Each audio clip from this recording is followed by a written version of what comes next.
Le capitaine des Bulldogs de Québec a marqué notre histoire en conduisant son équipe à 2 Coupes Stanley en 1912 et 1913.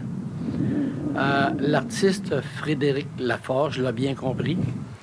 Il a réalisé une œuvre qui impressionne par son effet de transparence, rappelant celui qu'on surnommait le fantôme en raison de sa capacité à déjouer les défenseurs adverses.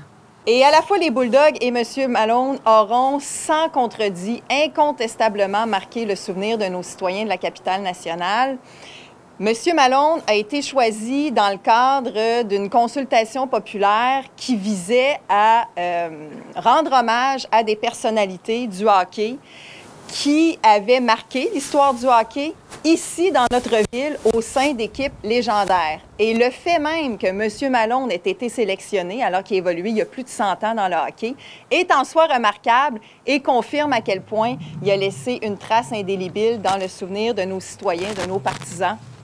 Oui, dans la capitale nationale, mais j'en suis certaine aussi ailleurs. Mon objectif, quand j'ai réalisé l'œuvre, c'était vraiment, ma proposition, c'était de faire une œuvre qui soit évidemment de nature contemporaine, sans aucun doute, avec sa facture, avec cette technique des strates dont on a déjà parlé, mais aussi, je voulais vraiment avoir une œuvre qui soit accessible, qui soit ludique, qui soit attractive pour le grand public.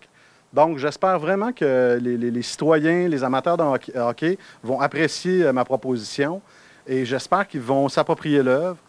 Donc, de ce point de vue-là, je remercie vraiment la Ville de Québec et ses citoyens de m'avoir donné la chance de faire cette œuvre-là, importante dans mon parcours. Nous sommes très fiers que le maire Labaume et la Ville de Québec a choisi notre grand-père, Joe Malone, pour représenter une partie importante de l'histoire du hockey grâce à cette statue. Monsieur Laforge, que pouvons-nous dire de votre œuvre?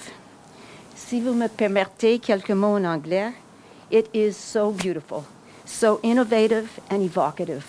Je pense qu'on est tous fiers ici d'avoir Joe Malone, non seulement un grand joueur de hockey, mais le meilleur joueur des 50 premières années du hockey. C'est pas moi qui le dis, ce sont des historiens. 401 buts en 307 parties, c'est extraordinaire. Et puis, c'est le premier athlète, tout sport confondu, de la région de Québec, à avoir fait rayonner un athlète de Québec, donc, à travers le monde. C'est pas rien, là. Non seulement il était un joueur adulé ici, mais partout où il passait, au Québec, au Canada et même aux États-Unis.